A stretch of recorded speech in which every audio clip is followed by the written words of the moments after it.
Quoi qu'il fasse, chacun tape toujours le même tag dans la barre de recherche de son ordinateur. Et c'est bien cette odyssée risible que vous mettez en scène. Une sorte d'Ulysse cherche à s'échapper de l'île de la dépendance primordiale. Il y parvient, mais au prix d'une culpabilité telle qu'il se jette dans la grotte du Cyclope, le père auquel il demande de le punir. Une fois puni, bien satisfait, il conçoit une revanche parricidaire se résolvant en une nouvelle culpabilité, elle-même entraînant un nouvel amour pour le père. Cette comédie, cette odyssée prêtant le flanc au ridicule, c'est ce que Freud a nommé le complexe d'Oedipe. Et moi j'ai trouvé qu'un des points saillants de votre travail était de restituer au complexe d'Oedipe sa dimension tragique. Il nous rappelle le mariage de la criminalité et de la norme dans le complexe d'Oedipe. Sous la norme, le fantasme. Dans le fantasme, l'inceste et le crime. Dans le fantasme, mais pas seulement. Le fantasme, parfois, fait des percées dans le monde. Inceste, exécution. Reformulons donc la question de base. L'homme et la femme, ou les partenaires, peuvent-ils se rencontrer à l'air libre, derrière la fenêtre du fantasme? Le chemin dont je viens de retracer les bornes, Freud l'a débroussaillé, c'est bien connu, en écoutant parler des femmes en souffrance. Parti du symptôme, il aboutit au père. J'aimerais vous proposer ceci. Vous ne partez pas, vous, d'un symptôme, vous partez d'une victime. Une victime, au degré zéro du roman policier, c'est un corps sans vie, un cadavre, une chose muette. Une chose muette, mais que l'on va faire parler à grand renfort d'indices. Alors moi, dans le film noir, il y a un lieu commun qui est à ma faveur. Je vous propose de nommer le mur de l'angoisse, qui devient parfois le mur du délire. L'inspecteur, happé par sa recherche, oublieux des besoins élémentaires que sont le sommeil et la nourriture, colle au mur de sa chambre des photos que sous-titrent des post-it, des coupures de journaux, des plans de ville que relient plusieurs fils. Quelque obscure idée le hante. Il fume trop de cigarettes. Il veut résoudre l'énigme. On connaît ça par cœur. Je dois vous dire, monsieur Pommier, que la lecture de votre livre m'a ramené au mur de l'angoisse qui est le mien. C'est un ouvrage parcourant de vastes étendues, soutenant des thèses pour le moins hétérodoxes et que l'on sent attiré, aspiré par un point fixe, objet de la plus vive préoccupation. Donc permettez que je me risque à exposer quelques bornes, que je tire devant vous quelques fils, que je partage avec vous ce qui, de mon mur de l'angoisse, m'a permis de m'orienter dans votre texte. Cette chose muette, vous la découvrez, il me semble, au confluent de deux courants de réflexion. L'un qui appartient à la psychanalyse et l'autre à la philosophie critique. Le projet freudien, comme le projet kantien, vise à extirper l'individu d'un état de minorité dans lequel il serait maintenu, un état infance, qui ne parle pas, un état de soumission. La prescription, pour Kant comme pour Freud, vise à la production d'un savoir qui puisse désaliéner le mineur. Sapere aude, dit l'un, lever du refoulement, dit l'autre. Pourtant, pour nous, citoyens et cliniciens de ce début de XXIe siècle, il est impossible de ne pas mesurer non pas l'échec, mais les difficultés auxquelles aboutissent ces projets. La libéralisation des mœurs a-t-elle atténué le malaise dans la civilisation? Non. La rationalisation, le positivisme scientifique ont-ils tenu leurs promesses quant à l'émergence d'un sujet enfin adulte? Sûrement pas. Alors effectivement, aujourd'hui, celui qui persiste à se tenir dans la perspective des Lumières se trouve un peu dans la position d'un inspecteur de la criminelle. Il dénombre et analyse les cadavres. Il examine les choses muettes, celles précisément que la modernité a laissées dans son angle mort. Cette chose muette que vous nous exposez aujourd'hui, principalement, me semble-t-il, c'est la sœur. Dit autrement, une femme qui n'est pas une mère, une femme de la même génération, une semblable dissemblable. Il a fallu que je vous lise pour comprendre que le mythe que Freud invente, celui du meurtre et de la monduction du père de la ordre primordial, comporte une particularité à ma connaissance jamais relevée comme telle. On connaît l'histoire, c'est la même que celle que j'ai racontée tout à l'heure. Tenu en respect par un père violent, gardant pour sa jouissance exclusive les femmes de la tribu, les fils frustrés se révoltent. Ils le tuent, ils le dévorent. Puis, une fois le père intériorisé, coupable, ils renoncent aux femmes et instaurent l'exogamie. Voilà la réponse freudienne à votre question, comment sortir de la marmite familiale. Mais à quel tabou, à quel refoulement faut-il attribuer ma cécité lors de mes nombreuses lectures de Smith? Pourquoi n'ai-je, jusqu'à ce que je vous lise, jamais remarqué que les femmes, objets de toutes les jouissances et convoitises, sont silencieuses, que les sœurs, sous le règne du père comme celui des frères, se taisent, que dans le bruit et la fureur des hommes autour de leur corps, les sœurs sont comme absentes. Alors les travaux de Claude Lévi-Strauss nous donnent une raison de ce silence. Effet de la structure, nous disent-ils, loi de l'échange, loi de l'exogamie. Mais est-ce suffisant pour nous? Il faut vous avoir lu pour mesurer à quel point cette explication mythique ne résout en rien notre question. En effet, le b.a.-ba de la psychanalyse est de montrer que le fils retrouve inconsciemment chaque femme qu'il serre dans ses bras une autre femme à laquelle il a renoncé. À quel point, comme vous le dites, la loi de l'interdit de l'inceste propage dans l'espace exogame, non pas toujours sous la figure de la mère, mais sous la figure de la sœur. Les mots d'ordre issus des Lumières, liberté, égalité, fraternité, n'ont pas soulagé de l'angoisse de l'inceste. Ils l'ont déplacé. Tous frères, nous rencontrons nos sœurs. En résulte, comme avec la mère, désir, angoisse, impuissance, puis rabaissement de ce que Freud appelle l'objet sexuel. Traduisons, objectalisation du corps des femmes. Pour sortir de l'impasse, de l'impuissance, Freud préconise en 1912 d'avoir, je cite, surmonté le respect pour la femme et s'être familiarisé avec la représentation de l'inceste avec la mère ou la sœur. Une telle issue me laisse songeur, pour ne pas dire sceptique. C'est au fond accepter de se faire à son fantasme, pas d'en sortir. Posons-nous plutôt une question, cliniquement. Qu'avons-nous gagné à mettre en valeur le désir et l'angoisse de l'inceste avec la sœur? S'agit-il d'une simple substitution d'un os à l'autre, sans que changent les coordonnées essentielles? Je ne crois pas. Comme vous le montrez dans le début de votre livre, la fonction d'une mère est essentiellement liée à celle de la langue, les mots qu'elle prononce, ceux qui vont habiter le sujet. Ici, les sœurs, ces femmes de la même génération, pas obligatoirement mères, se lient au silence. Qu'est-ce que ça pourrait être de prendre acte de ce silence dans le mythe forgé par Freud? Quelle valeur lui donner? Quelle est sa juste pesée et à quelle fonction répond-il? Il y a bien, dans notre actualité récente, des prises de parole, multiples, communautaires ou non, contradictoires parfois. Je ne vais pas m'attarder ici à les analyser ou les ordonner. Ce n'est pas mon but, ce n'est pas mon travail. Puis une parole, elle peut toujours être réduite au silence. 23 plaignantes accusent un présentateur de télévision de violence sexuelle. L'affaire est classée sans suite. Ce dont je parle, c'est du silence des sœurs, non pas dans la cité, mais dans le mythe que Freud nous lègue. Ce silence, ce n'est sûrement pas le silence coupable du symptôme, celui-là, c'est plutôt celui des frères. Ce n'est pas le silence pesant du père, puisqu'il est mort. Excluons que ce soit un silence de politesse, du genre « allez-y, causez, causez, nous on parlera après ». Serait-ce donc un silence d'horreur? Ou alors un silence librement choisi, l'exercice d'une folle liberté, comme Lacan dit de la folie en 1953, liberté négative d'une parole qui a renoncé à se faire reconnaître. Ou bien, et c'est ce que je vous propose, les sœurs ne seraient-elles silencieuses que dans la mythologie du frère? Et encore plus loin, ce silence ne serait-il pas précisément l'indice du fantasme? N'est-il pas ce silence du fantasme de la même texture que celui auquel se tiendra l'analyste qui recevra celui ou celle qui voudra parler, et qui, parlant, se détrompera un peu sur son fantasme pour inventer lui-même une sortie de la marmite? Voilà les nombreuses questions sur lesquelles je ne conclus pas. Mais en tout cas, je vous remercie de m'avoir accompagné pour me les poser.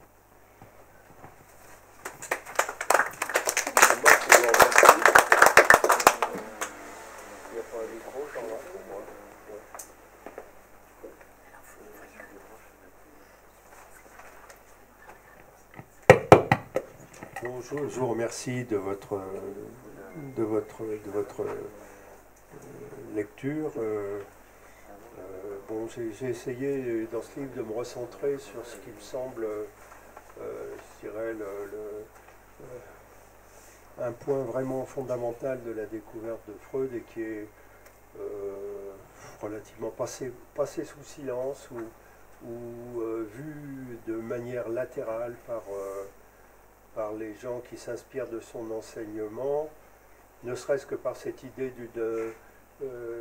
qu'on puisse se passer du complexe d'Oedipe, par exemple, à condition de s'en servir, ce qui est un ajout très fin de Lacan, puisque se passer du nom du père à condition de s'en servir, c'est la phrase du névrosé moyen.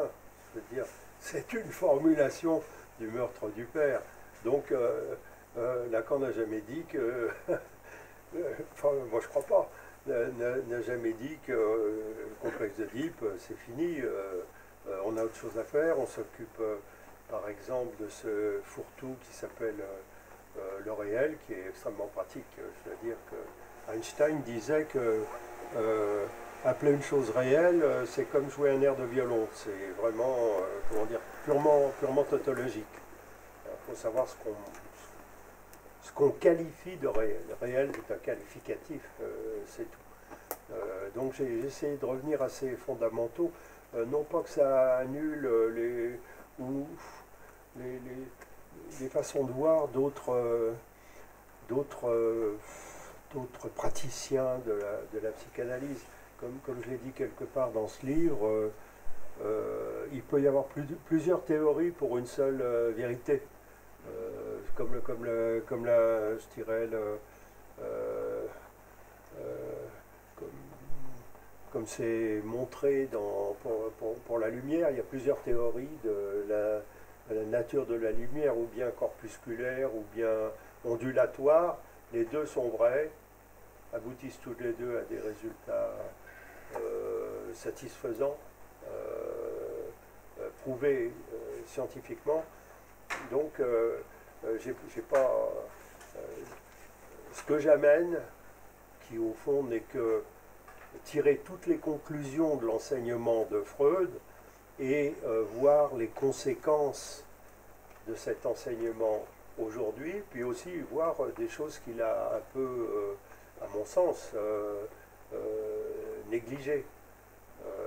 Tirer toutes les conclusions, c'est la notion de l'inceste, on peut dire la plus... une notion de l'inceste canon qu'on peut tirer de son œuvre, c'est-à-dire l'inceste avec la mère, d'une part, et l'inceste par le père, le traumatisme sexuel d'autre part, et le point limite que j'ai essayé de travailler, qui est en fait pour moi le centre du livre, le cœur du livre, c'est-à-dire l'inceste avec la sœur, pas totalement méconnu, ce n'est pas vrai, mais je veux dire l'inceste avec la sœur, qui est absolument, bon, c'est un inceste totalement généralisé, on peut dire, que tous les enfants ont des jeux sexuels avec des petites filles, qu'elles soient leur sœur ou qu'elles ne le soient pas, et qu'ils en tirent un certain rapport au féminin pour les garçons comme pour les filles. Donc c'est tout à fait, je dirais, quelque chose qui, je dirais pas que ça complémente, mais ça vient par rapport à ce qui me semble être des points laissés en blanc par Freud. Un point laissé en blanc par Freud, c'est par exemple quand Freud dit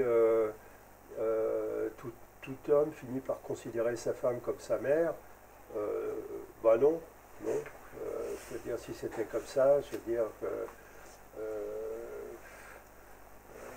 le rapport sexuel serait quasiment, je dirais, pas seulement interdit, mais source d'angoisse et source de rejet total.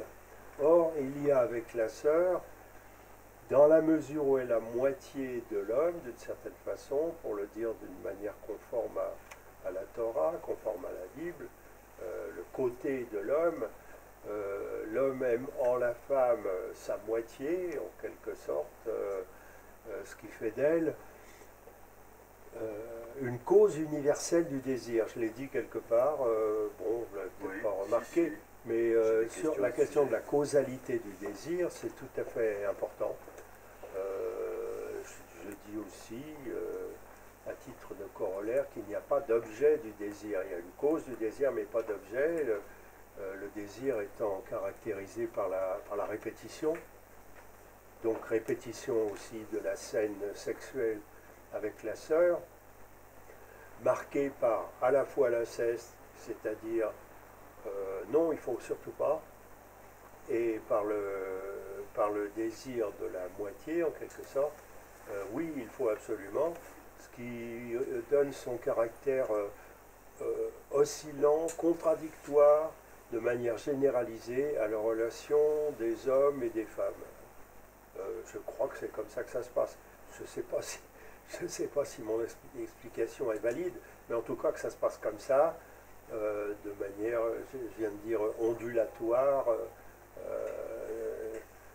la haine le matin, l'amour le soir, le désir étant régi lui-même, cette cause du désir étant régie elle-même par cette division intérieure. Bon, je ne vais peut-être pas en dire plus parce que je suppose que les autres orateurs vont amener d'autres questions. Puis voilà, on en parlera après.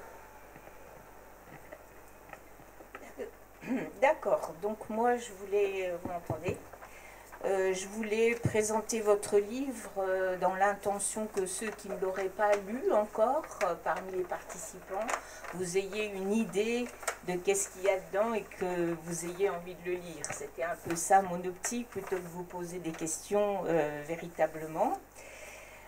Donc alors, Racine cubique du crime, inceste, est un livre passionnant, érudit, qui se propose d'interroger la causalité psychique de la criminalité jusqu'au bout, sachant que l'angoisse de l'inceste serait le motif le plus profond du mouvement du désir.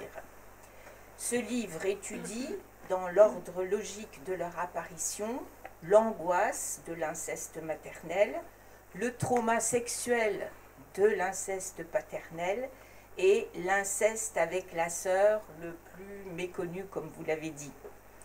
Et Gérard Pommier se propose d'en examiner les conséquences criminelles. C'est un livre qui s'adresse aux praticiens, aux psychanalystes, mais aux praticiens qui écoutent leurs patients dans ce qu'ils élaborent. C'est un livre qui s'adresse aussi, de mon point de vue, à ceux qui ne connaissent pas forcément la psychanalyse, car Gérard Pommier a le talent de faire saisir ses développements en les énonçant avec des termes simples, alors que les concepts psychanalytiques peuvent être difficiles à comprendre pour certains. C'est un ouvrage qui touche à la littérature, à la poésie, au texte sacré, à l'art, à l'histoire, à la société, à la politique. C'est ainsi que vous développez, Gérard Pommier, un point qui est fondamental. L'espace résonnant qui répond au vide chez l'enfant, déjà. Vous commencez comme ça avec votre livre. L'écho qui résonne face au néant. Et c'est bien à partir de là que l'enfant écarte de lui son propre corps incestueux, dans sa vie qui se dédouble entre un corps de chair renoncé et le corps rêvé qui l'habite. C'est ainsi que c'est le dédoublement poétique qui débarrasse le corps de son épaisseur. C'est donc bien la parole qui est adressée à l'enfant qui élève, comme vous le dites, le mur de l'interdit de l'inceste, car les mots font barrage au danger de l'amour de la mère qui porte au fond de lui son danger incestueux. Et si les parents répondent au désir incestueux de l'enfant, la séduction ressentie par l'enfant est multipliée, dites-vous. Eh bien, ce qui donne une issue à cette multiplication qui fait impasse, c'est, vous le dites bien, la division, celle du dédoublement entre le corps de chair renoncé et le corps rêvé poétique. Et c'est ce que l'enfant met en jeu. Ce n'est donc pas anodin qu'on retrouve ce processus dans les exemples de la poésie que vous prenez et qui traduit comment l'inceste peut se sublimer dans, comme chez l'enfant, ce qui fait écho au néant.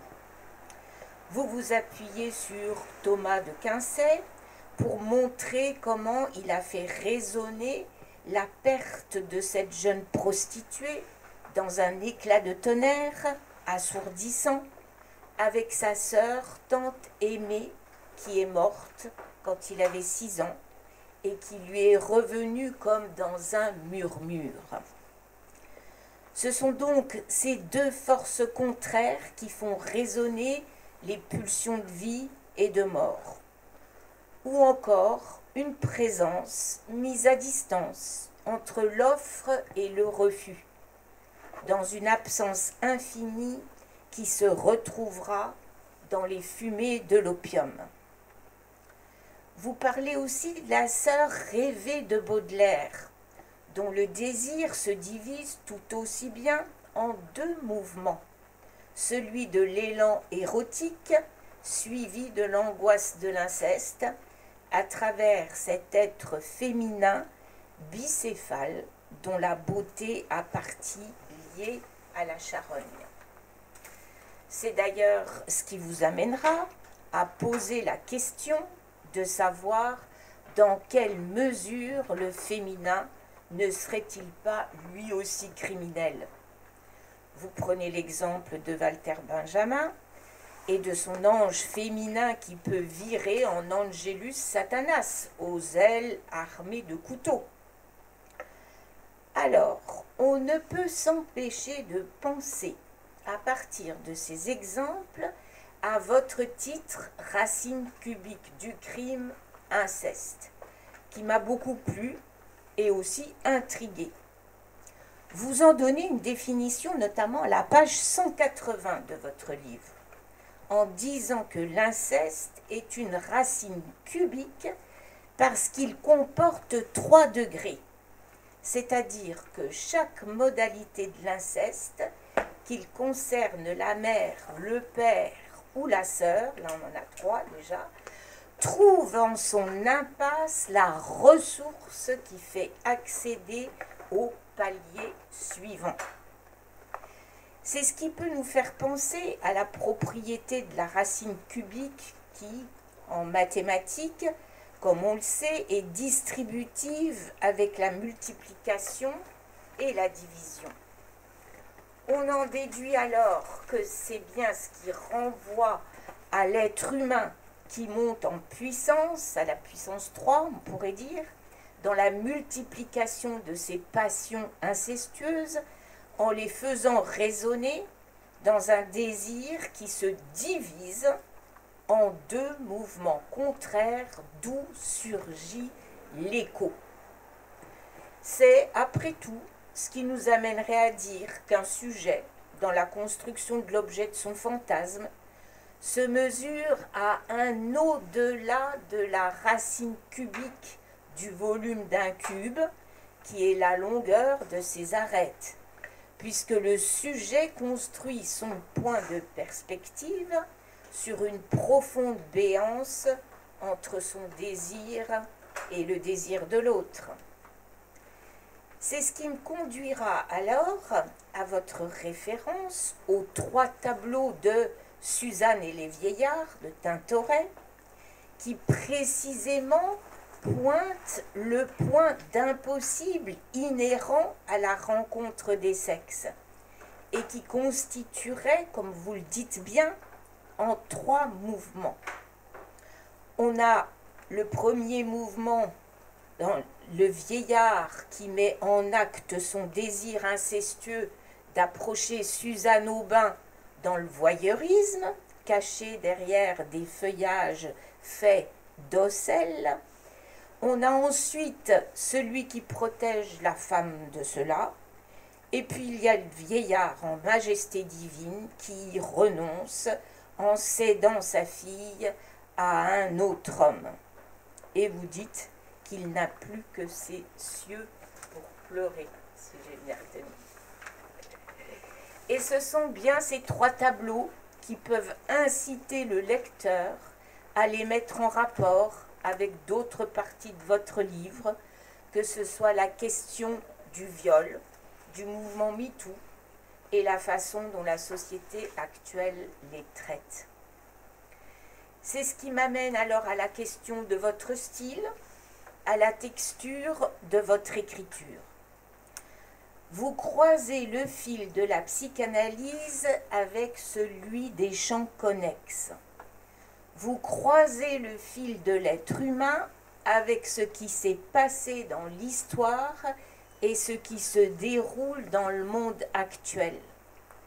Et parfois, entre ces fils, on a une maille qui s'ouvre sur une béance qui fait résonner un écho sur un point nouveau, non encore aperçu.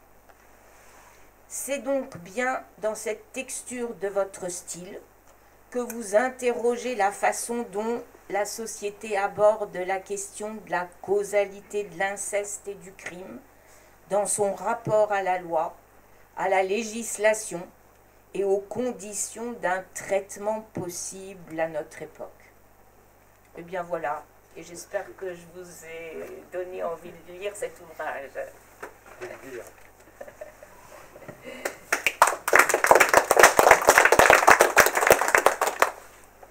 Oui, je vais juste prendre deux points qui me semblent mériter de l'attention. C'est, bon, tout à fait au début, j'essaye de montrer assez vite, mais ça mériterait des développements assez longs, que l'interdit de l'inceste est porté par la parole.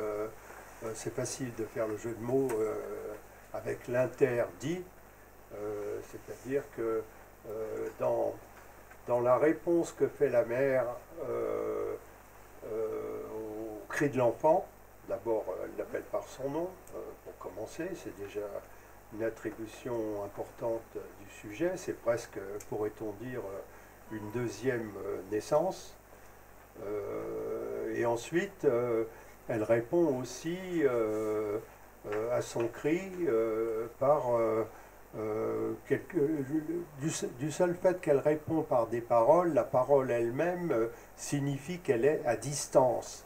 Donc en cela, ces premières paroles, ce premier passage du cri à la parole, en quelque sorte, qui fonde l'interdit de l'inceste avec la mère. Si la mère ne répond pas, eh ben, il y a quelque chose d'incestueux qui se tisse entre elle et son enfant.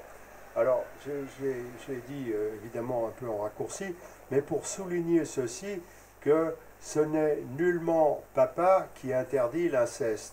Je veux dire par là que papa, il monte en scène beaucoup plus tard, vers 3 ans, c'est-à-dire à un moment où il est déjà reconnu par la parole, nommé, cité, et ainsi de suite, qu'il commence cette espèce de vaudeville qui est l'interprétation ordinaire du complexe d'Oedipe. Je ne réduis pas le complexe d'Oedipe à ce vaudeville. Et il commence avec ce premier père, en quelque sorte, le père de la nomination, le fait de donner un nom à l'enfant. Le nom en question, c'est le nom, c'est un nom qui est transgénérationnel, qui est consacré par les églises, les synagogues, les mosquées, tout ce que vous voudrez, toutes les formes de consécration du nom. Et c'est ici que se situe le nom du père qui préside à l'interdit de l'inceste. Ça n'a rien à voir avec le papa. Ceci dit, pour alimenter un débat en cours depuis quelques décennies maintenant sur les collègues, dont certains sont mes amis d'ailleurs, qui soutiennent que voilà, tout fout le camp, etc. Il n'y a plus de père, il y a trop de jouissance.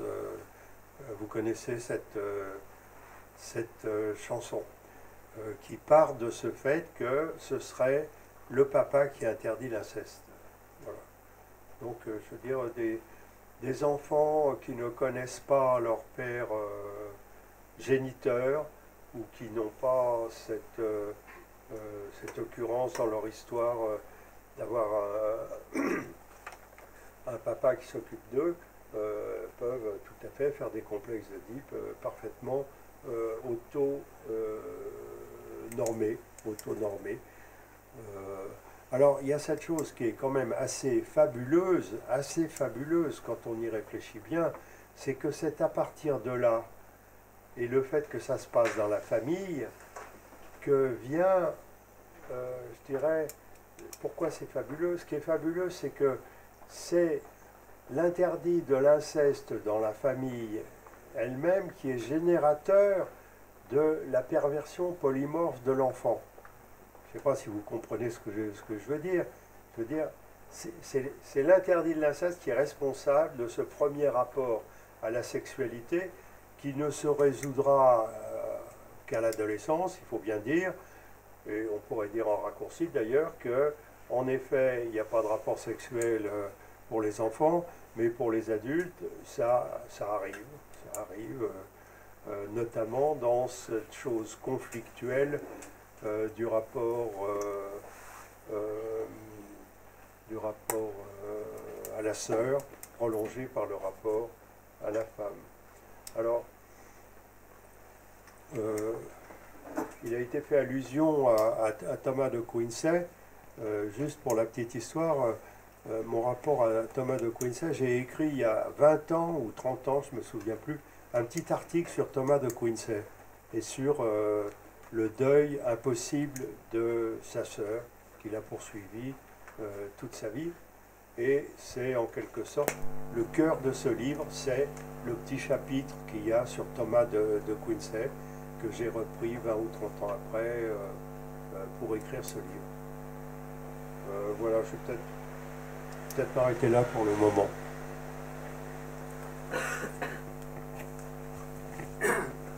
Merci. Alors, moi, quand un livre de Gérard paraît, bien sûr, j'ai envie de le commenter, mais je ne le prends pas par le commentaire, mais par la discussion. Hein, parce que, voilà. Il se trouve qu'on est souvent sur les mêmes pistes, on a beaucoup plaisanté entre nous là-dessus. Je me souviens peut-être d'une discussion où on disait, on était à Paris 7, dans une thèse probablement, où tu disais, tous les deux, on pourrait traiter vraiment tout, même de la baleine bleue. Voilà. C'est-à-dire de cet objet invraisemblable. D'une certaine manière, j'y repensais, parce qu'avec la question de l'inceste, c'est ça qui apparaît d'une certaine façon. Voilà, la baleine bleue, cet objet invraisemblable et unique, c'est aussi ce qui, au fond, anime notre désir de l'écriture. Hein.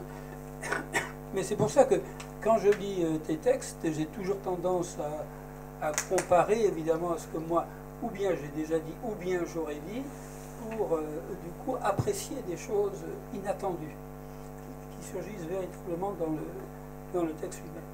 Une remarque générale que je ferai dans ton travail, on peut appeler ça une œuvre, hein, dans la mesure où ce n'est pas simplement une collection de textes, mais véritablement la constitution d'un projet avec des répétitions thématiques très importantes.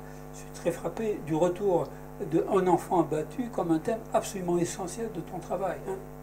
Et c'est pas un hasard, c'est pas parce que tu ressasserais, mais parce que structurellement, ça revient. Voilà. C'est un point extrêmement important dans la continuité d'une œuvre. Ce que je voulais dire, c'est, j'ai peut-être présenté les choses comme ça, en disant très très rapidement, moi, comment je traite la question de l'inceste, ce que j'ai fait avec Academ, etc., quand même en rappelant le contexte qui nous réunit, quand même, et qui fait que, évidemment, les analystes sortent leur théorie de l'inceste, qui est sortie depuis longtemps, mais c'est ce qui arrive dans le contexte social, ou à la faveur de ce qui est traité pratiquement comme fait divers, immédiatement indignant, on voit apparaître cette question de l'inceste comme si elle était, l'actualité de la semaine. Alors que nous, on la pense dans la structure. On pourrait partir de là, parce que c'est vraiment tout à fait étonnant. Ce qui fait que ce qu'on entend, c'est pratiquement le crime incestueux comme étant une pédophilie aggravée. C'est ça la catastrophe. C'est ça la catastrophe du discours social. Alors que c'est le crime symbolique. Et ça, on pourrait partir de là, parce qu'on voit bien à quel point le social est magistralement à côté de la plaque. Tout de suite, il veut le punissable, et évidemment, c'est bien de ça qu'il s'agit, mais qu'est-ce qu'on punit quand on punit l'inceste? Ça n'a rien à voir avec une transgression sexuelle ou avec une pédophilie. Voilà. Et c'est ce point de cassure entre le social et le symbolique qui est l'apport analytique essentiel. Bon. Alors moi, quand j'ai traité la question, mais je vais aller juste très vite hein, pour voir comment, du coup, j'ai dialogué avec toi en te disant, bon, voilà, et évidemment, quoi qu'on dise, toutes les sociétés, tu le discutes très, très finement, enfin, sont convoquées à prohiber l'inceste. Bien sûr, tu cites Sextus Empiricus, oui, c'est un ouvrage savant, hein. Il y a des tas de textes qui apparaissent là. Bon, on voit bien comment tout de suite il y a l'histoire des sœurs, frères et sœurs, des pharaons. Bon, mais fondamentalement, à quoi correspond ce réflexe fondamental, qui n'est autre que le symbolique, de prescrire la distance? Pourquoi est-ce qu'il faut cette éthique de la distance? Bon. Ça m'a un peu étonné d'ailleurs que tu dises à la page 179 que l'inceste n'est pas écrit dans la loi. Dans ton contexte, c'est très compréhensible. Mais si, c'est écrit. C'est écrit. Voilà, je vais venir te titiller là. Hein, c'est écrit, chapitre 18 du Lévitique. Ah oui, bah oui, bien sûr. Attends. Je l'ai dit dans le dernier chapitre. Ça. Voilà, c'est ça. Ouais. Il va répondre tout de suite, parce que tout de suite on discute pas. Voilà, c'est ça. Donc, c'est ça qui m'a frappé. Il y a ce point intéressant vraiment de l'événement du judaïsme qui fait que cette culture-là, n'est-ce pas, a eu cette idée que ce n'était pas simplement une question d'interdit social, de police en quelque sorte, mais qu'on touchait au symbolique. Et c'est d'ailleurs passionnant parce que quand on le lit de près, ce chapitre 18, on voit que la question fondamentale, c'est la mise à nu du proche. J'ai vu des commentaires très savants du côté talmudique, etc., mais en disant c'est un euphémisme, c'est pour pas dire pénétration, mais pas du tout. Ils ont dit ce dont il s'agit.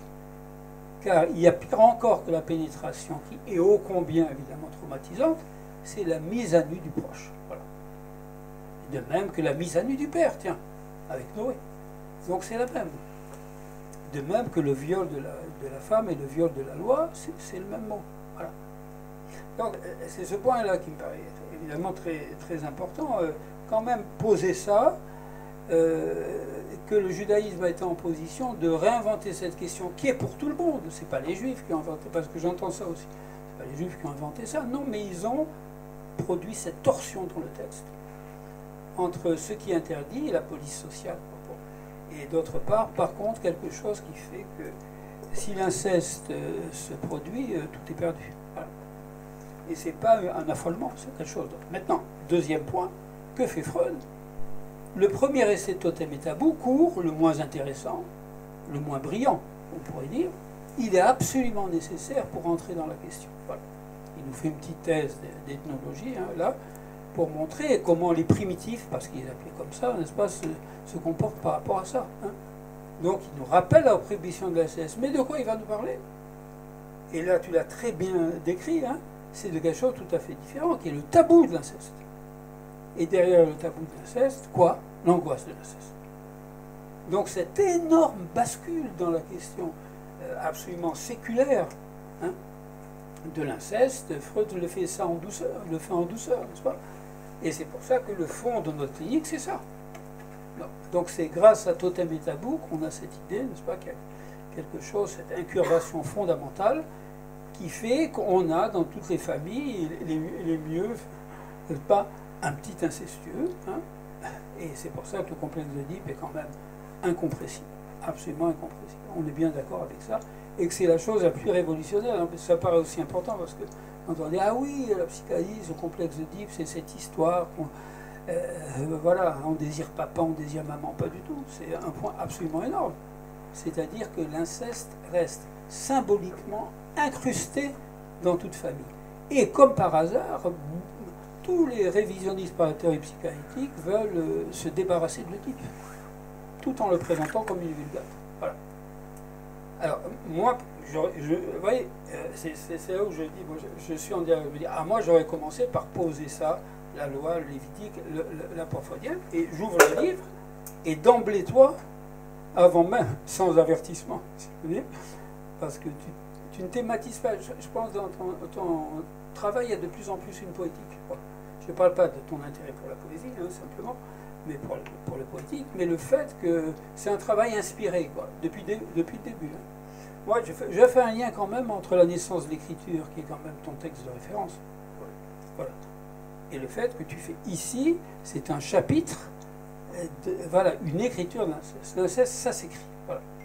Tu n'es pas le premier à le lire, mais tu en tires évidemment toutes les conséquences. C'est ça qui t'a travaillé depuis le début. Voilà.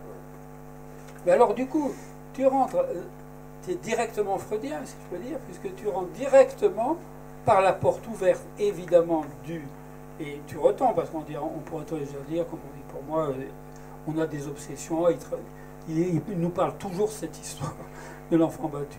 Mais enfin, justement, parce que tu décris ça très bien, et c'est en même temps le fait, depuis des années, tu décris, n'est-ce pas, que c'est le fait de faire surgir le père battant sur la scène du fantasme. Voilà. Alors, maintenant, sur la sœur, oui, c'est une originalité. J'ai quand même un léger étonnement qu'ils disent qu'on ne l'a pas travaillé. On l'a travaillé. Moi, j'ai travaillé de façon vraiment plus circonstanciée, presque studieuse, je dirais, dans Frères et Sœurs, avec quand même... Il y a Marguerite Yourcenar, Anna Soror, n'est-ce pas, il y a Byron, il y a le cas Byron. Bon. Mais tes cas sont extrêmement originaux. C'est-à-dire, ce n'est pas des cas topiques de la culture, parce qu'on les connaît. Bon. Byron est incontournable, donc tu ne perds pas trop de temps avec lui. Voilà. Mais évidemment, et Baudelaire, Mon enfant, ma sœur, Songe à la douceur, tu le prends vraiment à la lettre. Voilà. Pour moi, néanmoins, le texte fondamental sur l'inceste, c'est... Je suis reconvoqué à la Bible, il m'arrive de faire des lectures analytiques de la Bible, avec vraiment une allergie fondamentale au mélange entre le discours religieux et l'analyse. C'est quelque chose qui est absolument capital. Mais ce n'est pas un hasard si la Bible nous inspire tellement. Justement parce qu'elle produit le symbolique, elle donne une version du symbolique. Hein, ce qui a d'ailleurs coûté assez cher, parce que ceux qui mettent le symbolique en avant, et non pas la jouissance, ça rend relativement impopulaire. C'est une autre affaire. Mais à partir de là, il me semble quand même que c'est les deux filles de Lot, ces deux sœurs, par-dessus le marché, puisqu'elles ont le même père. À mon avis, et j'aimerais qu'on rediscute d'une certaine manière, c'est elles qui ont la clé de cette histoire-là. Enfin, pourquoi? Parce que, je rappelle simplement le contexte, hein, c'est Sodome et Gomorrhe détruits. Sur la route, il y a une mer transformée en statue de sel. Je me suis interrogé pourquoi est-ce qu'elle se retournait. Le problème, c'est qu'ils sortent de cet enfer de Sodome, à condition qu'elle ne se retourne pas. C'est tout ça, je pense qu'elle avait, quand c'était le pire des pays, mais elle avait sa maison là-bas. Pour une femme qui quitte son pays, elle regarde quand même, ça lui a coûté cher. Voilà. Et c'est aussi Lot qui a commis, je ne vais pas donner tous les détails, c'est Lot aussi qui a commis une très très grosse bévue avec ses filles, puisqu'il a poussé le droit à l'hospitalité jusqu'à livrer ses filles pour défendre les anges, puisque Sodome voulait immédiatement, leur manière d'accueillir, c'était de sodomiser. Hein, voilà. Voilà. Donc ces filles qui ont échappé miraculeusement à la sodomie, est-ce qu'elles se vengent du père? C'est une autre affaire. Toujours est-il que, alors qu'elles sont totalement isolées, qu'il n'y a plus de loi, il n'y a plus symbolique, à moins que, disent des commentaires juifs dans les midrash, qui sont extrêmement réalistes quand même, c'est peut-être, elles disent, c'est mes termes, mais c'est peut-être justement leur désir incestueux elles ont fait semblant de croire que c'était fini, que la planète était vide, elles ont bien retenu qu'il fallait croître et multiplier, et comme le dernier homme disponible c'est le père, c'est le moment. Voilà. Toute fille peut-être a cette idée que, surtout pas papa, hein, c'est l'homme interdit, hein, comme dit Ovide, c'est vraiment pas parmi tous, hein, choisissant un, à moins que ce ne soit pas l'un. C'est magnifiquement résumé le complexe d'Oedipe au féminin.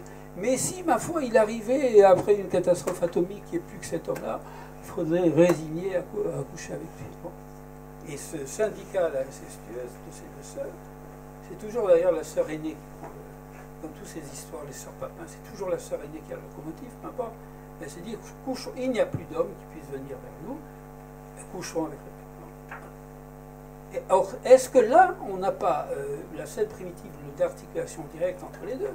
Là aussi, un midrash dit, Lot, il n'est pas clair. D'accord, il est à out avec cette très très mauvaise journée, il perd sa femme, un groupe familial décomplété, et on voit apparaître directement cette mise en acte, voilà, du désir incestueux. Mais elle partage le père. C'est un texte d'une extrême violence. Hein. Voilà. Et à condition que le père soit endormi, voilà. Sous, voilà. Il y a même un midrash qui dit que Dieu avait prévu quand même de mettre du vin dans la caverne. Bon. Voilà. Mais voilà, à supposer donc que le monde serait complètement dévasté, n'est-ce pas? Là, il serait temps de,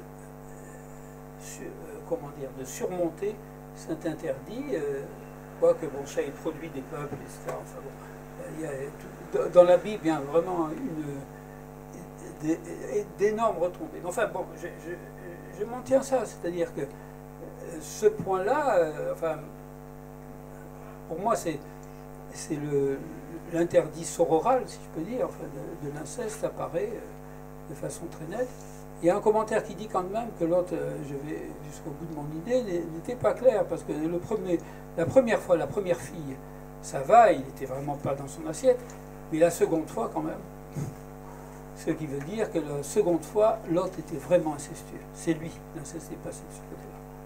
Comment ne pas lire ces textes?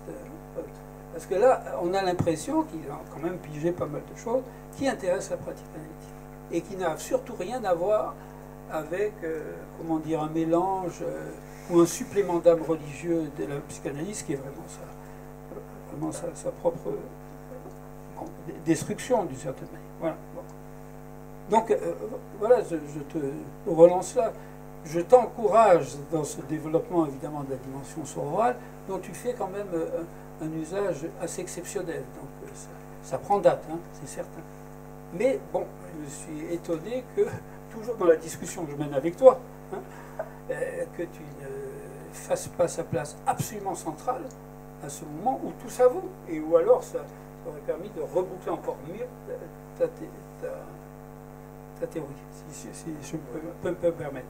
Juste un point, la question que je me suis posée, alors c'est toujours différence de méthode et qui de coup est très stimulante. Tes deux parties sont très différentes. Voilà. Comme je pense pas comme lecteur, mais aussi comme auteur, et donc j'imagine toi comme auteur, comment tu penses toi. Enfin, j'ai dit, voilà. Je me suis dit, qu'est-ce qui se passe? La première est hyper brillante et novatrice. Je ne dis pas que la seconde sur le crime n'est pas importante. Tu dis énormément de choses déterminantes. C'est ce que j'appelle ta poétique, c'est-à-dire une façon de dire les choses qui fait que ça pourrait être des aphorismes. Bon, voilà. Mais justement, j'ai eu l'impression quand même que, peut-être là, un surmoi universitaire qui reste là, enfin bon, quoique, depuis que je suis Ibérite d'ailleurs, j'ai remarqué qu'il y a des choses qu'on refoule quand même dans la formation.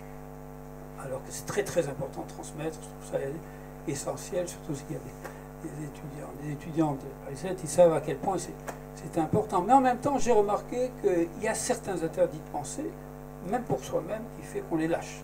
Donc je ne vais pas te dire « tu aurais mieux fait, tu aurais dû mieux goupiller ton discours », mais tu ouvres la question totalement sur la question du crime. De telle sorte qu'un lectorat, comment dire, qui ne comprendrait pas ce qui se joue, penserait que ça pourrait être solidaire de ce dont j'étais parti tout à l'heure, c'est-à-dire la pénalisation. Je crois qu'il... Le crime symbolique, il est dans ton texte, hein, indéniablement. Et je crois qu'il faut enfoncer le clou. Hein. Ce qui fait que probablement tu en profites pour parler du crime en général. Hein. Moi, j'ai toujours pensé que la criminologie freudienne est absolument essentielle. Mais tu ajoutes un chapitre original qui n'est pas du tout chez Freud. Hein. Par contre, qu'est-ce qu'un crime symbolique? Voilà. Ce point qui est absolument essentiel. Et c'est ce qui fait qu'il y a quelque chose aussi d'increvable dans la religion. C'est que la religion... Comment dire, on devrait mieux en parler, parce que je parle, comme Freud, non pas des déismes, etc.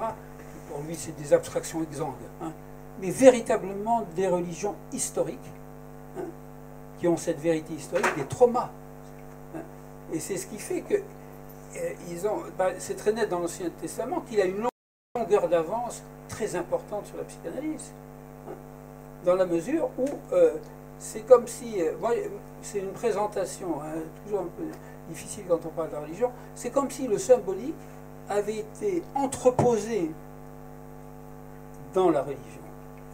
Et évidemment, la religion est toujours intéressée à soutenir la jouissance de Dieu, enfin le judaïsme c'est ça, hein, c'est d'être l'objet petit a de Dieu. Hein, voilà, c'est du grand autre. Quoi. Bon, voilà. Nous, on n'a pas un grand autre aussi consistant, ça c'est certain. Par contre, on est face à cette question avec l'inceste. C'est un énorme débris, si je peux dire, de cette question primitive. J'aime pas trop le mot archaïque, mais en ce sens archaïque. Et on voit, c'est énorme, même avec la question de la catastrophe et de la post-catastrophe. C'est absolument essentiel, ça. Voilà. J'en profite juste pour le dire, parce qu'on travaille là-dessus. Pas avec un clin d'œil à l'actualité, mais enfin, c'est l'occasion, on l'a souligné, la catastrophe. On a les masques et tout ça. Bon, voilà, c'est très intéressant. Il y a un déluge, le déluge, c'est pas rien, il y a Sodome, il y a déluge. Mais on ne remet pas le pied par terre, comme ça, à sec. Qu'est-ce qui se passe? Il y a l'arc-en-ciel, il y a un signe. Alors, regardez les postes confinés que nous sommes, il n'y a pas de signe. Il n'y a pas de signe. Bon.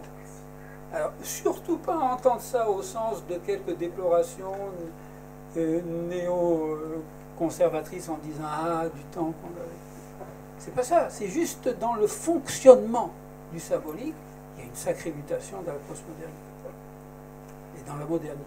Alors, ce point-là est absolument essentiel, parce que l'avenir de la psychanalyse, c'est savoir si nous, et tout comme par hasard, on devient has-been à cause de ça. Juste à côté de la plaque, plus ceux qui ramènent ce truc-là, bon, maintenant, on est transhumaniste, voilà, plus de symbolique, la prothèse, etc. Enfin, bon, il y a énormément de chantiers. Bon. Donc, c'est ça l'enjeu. Et moi, je retrouve dans ton texte tout à fait ces éléments. Mais bon, tu vois, en quel sens je te relance avec un désir d'auteur. Ça n'a jamais été concurrent entre nous. Tu as un beau texte, il faudrait voir dans quel texte au début de ton œuvre, enfin, où tu dis que les artistes n'ont pas de concurrence, mais de toute façon, je ne suis pas en train de nous repousser artistes, hein, mais enfin, parce que, de toute façon, ils s'occupent de la chose. Quand vous trouvez deux narcisses qui se battent sur un territoire, vous savez que la chose, ils s'en fichent. J'en profite pour le dire, mais c'est dans cet esprit que je te pose la question. Donc, voilà. Bon, une discussion personnelle, je crois que c'est intéressant. Oui, bon, écoute, je te remercie comme d'habitude, Laurent, pour ta lecture, j'allais dire pour ta remise en ordre, puisque, je veux dire, tu conseilles un réordonnancement de...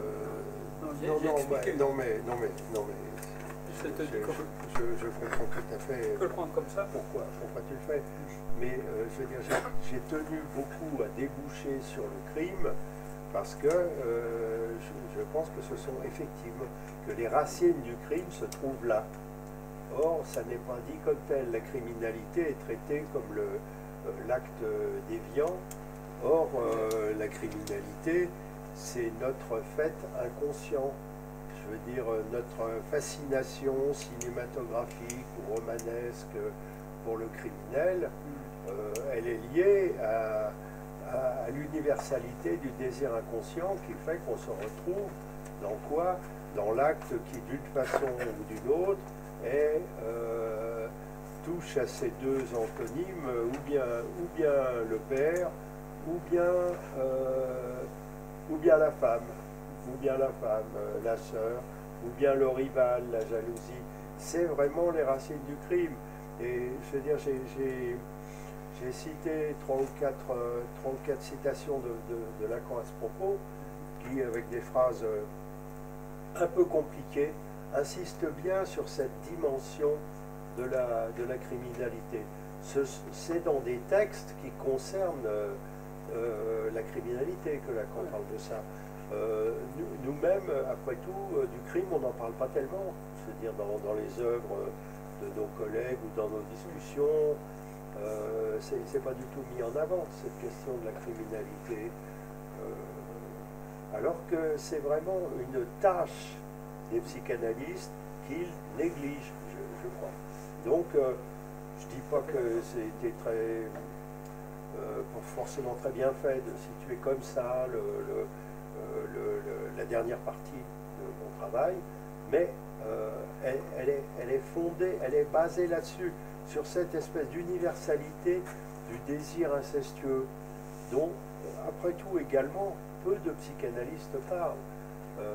La seule qui a été assez gonflée pour mettre ça sur le devant de son œuvre, c'est c'est Françoise Dolto, qui a parlé du désir incestueux comme étant, je dirais, la racine de l'image du corps. La racine, c'est pas la racine. Nous avons un corps qui est déformé par le désir incestueux, la façon dont nous marchons, dont nous nous inclinons, dont nous traçons nos lettres, je dirais, modelé, notre corps est modelé comme ça, comme étant une généralité importante. Alors, juste pour... parce que voilà, ça me tracasse le peu de choses que tu as dit sur la Torah. Moi, je trouve qu'il y a deux parties dans la Torah. Il y a ce qui se réfère directement au début du monde et qui est marqué par il y a trois débuts du monde dans la Torah. Il y a d'une part Adam et Ève dans le jardin, il y a d'autre part, tu en as parlé, il y a Noé, et il y a Lot avec ses filles. Hein? Je veux dire, ce sont trois visions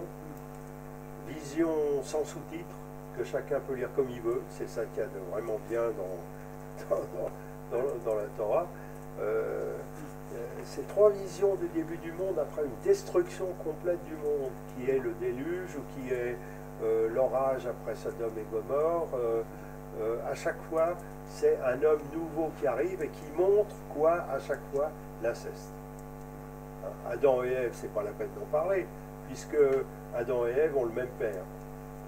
Donc la question de l'inceste, elle se pose de manière translatée, c'est traduit par l'arbre du savoir, par différentes choses, mais c'est quand même ça qui est à la racine de l'exil. Hein. Noé, c'est pas la peine de dire qu'il y a cette scène finale profondément énigmatique du fils s'avançant à reculons sous le manteau de Noé. Qu'est-ce qui se passe exactement? C'est incestueux également. En tout cas, c'est ce que dit le Talmud, la Gomorrha de Babylone. C'est interprété comme étant une scène incestueuse. Et dans Lot,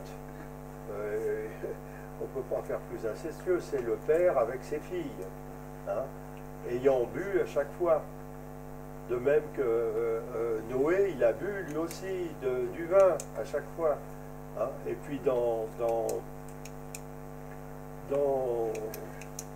le jardin édénique, l'arbre en question, l'arbre du péché, on se demande qu'est-ce qu'il fout au paradis d'ailleurs. L'arbre du péché, c'est à cause d'une mauvaise traduction qu'on dit que c'est un pommier. Je suis un peu affecté dans cette traduction. Non, c'est pas du tout un figuier. D'abord, c'est pas précisé. Un fruit de l'arbre. Hein? Un fruit de l'arbre. Oui, mais ça n'est pas précisé. Indéfini, mais il a été représenté par quel fruit pendant jusqu'au Xe siècle au moins? Par du raisin. Par du raisin. Par du raisin. De même que Noé se saoule au vin, et Lot est saoulé par ses filles au vin également.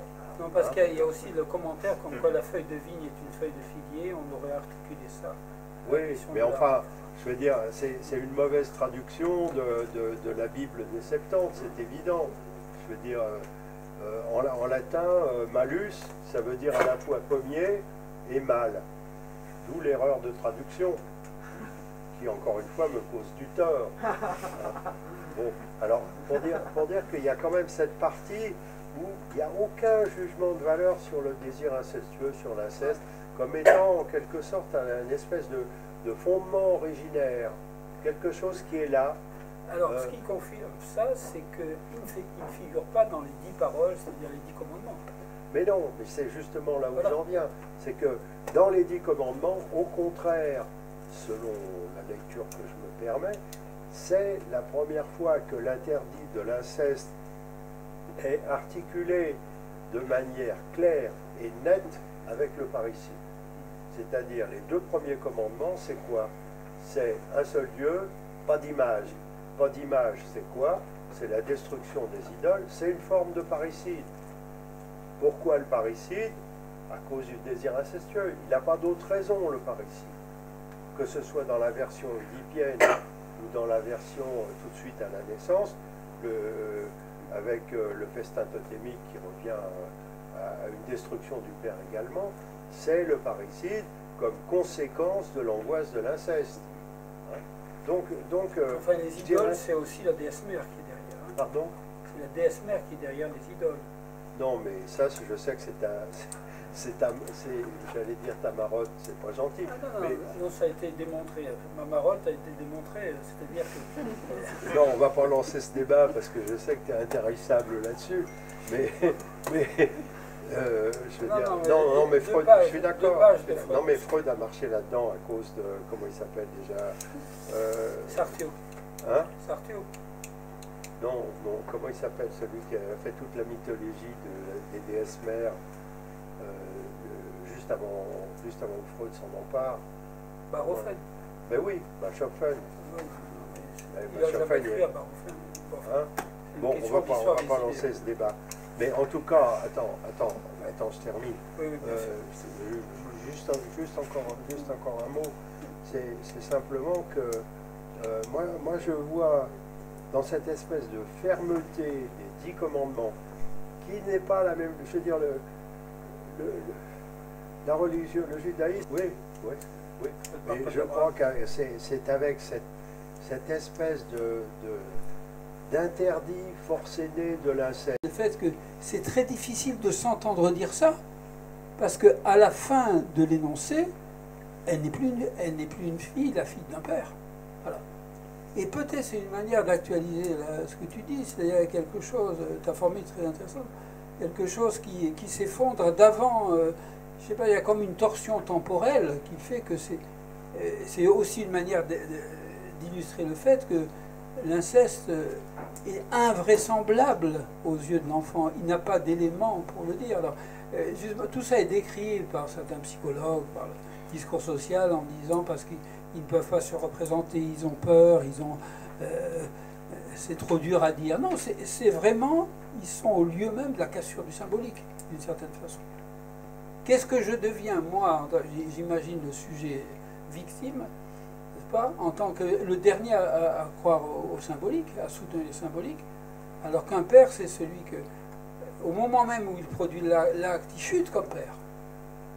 Voilà. C'est peut-être une manière d'expliquer que peut-être avec nos concepts, on peut approcher encore plus la souffrance de la victime. Voilà. À condition de ne pas la réduire à un individu, mais véritablement à quelqu'un qui souffre dans son symbolique, si je peux dire. Une manière plus simple, c'est de dire elle croyait au père, et puis voilà. Voilà. Ça, je trouve que c'est un point de fracture qui concerne la clinique de l'inceste. Évidemment, quand on trouve des patientes qui ont été confrontées à ça. Oui, bon, on en trouve beaucoup. Quand on en trouve beaucoup quand on leur demande. Parce que c'est ça qui est fabuleux, c'est qu'il y a des gens qui sont en analyse, qui ont subi ça et qui n'arrivent pas à le dire. Même à leur analyse, ils n'y arrivent pas. Il faut poser des questions, bizarrement. Qu'est-ce qui s'est passé, etc. Et ça apparaît, par exemple, à travers un rêve où il y a...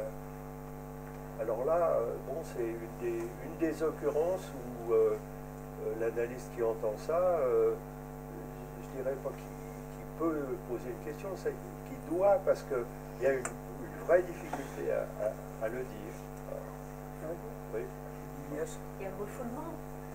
C'est refoulé, bien entendu, parce que C'est la pas douleur, seulement non, refoulé, c'est que ça peut être des images présentes tous les jours, des images de destruction présentes tous les jours sans pouvoir arriver à le dire.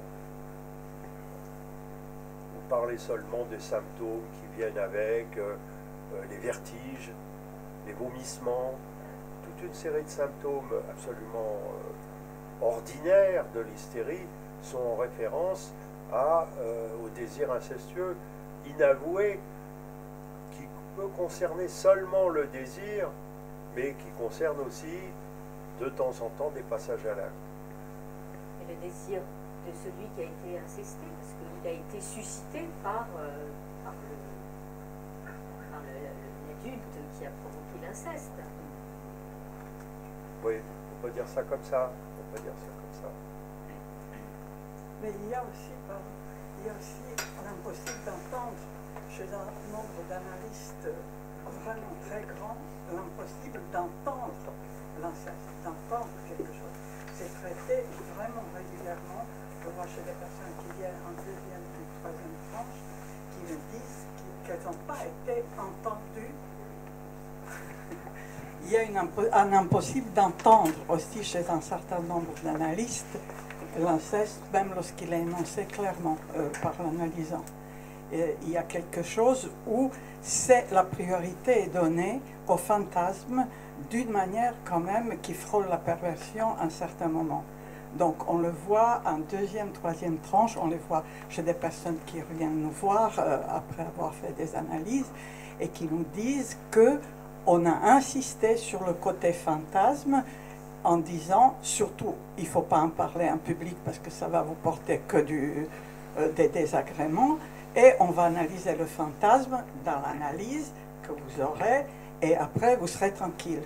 Mais cette reconnaissance par le social aussi de ce qui s'est passé, parce qu'à partir du moment où l'analyste reconnaît une parole, elle va pouvoir être dite dans le social, et il y a quelque chose quand même de l'avancée par rapport à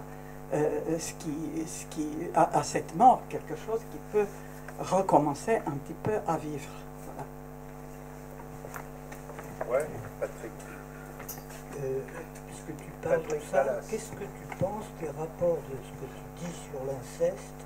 Moi, je suis un peu gêné de vous entendre parler de ça, parce que vous mettez totalement l'accent sur l'acte, qui est la mort du désir. Un viol d'un enfant par un adulte, c'est la mort du désir indestructible, justement. Parce que Freud dit, bon, c'est pas Freud qui utilise le terme d'indestructible, c'est Lacan qui fait une traduction, parce que chez Freud, il part Wunsch, il dit encore Wunsch, souhait. Et Lacan le marque comme étant le désir indestructible. Le désir indestructible qui est du début à la fin toujours le même. Et effectivement, dans un acte criminel, il faut le dire comme ça, c'est un meurtre du désir. Celui qui n'a plus le désir indestructible qui le mène, parce qu'on est tous comme ça pris, en fait, on est embarqué dans un truc qui nous dépasse tout le temps. On est tout le temps dans des actes manqués, des symptômes, des trucs. On a beau avoir fait des analyses et tout, et on a des difficultés à mener une vie comme ça, très énorme. Je ne sais pas, c'est pas du tout ça. Ça, c'est une question essentielle, cette histoire-là. Effectivement, mais alors, effectivement, pourquoi ça se parle pas, ça? Pourquoi ça se dit pas?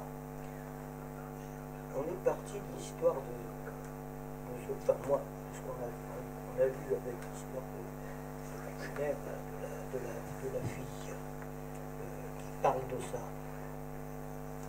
Moi, je connais bien Kouchner, je le connais depuis très longtemps, et quand il a découvert cette histoire-là, il n'a pas pu intervenir.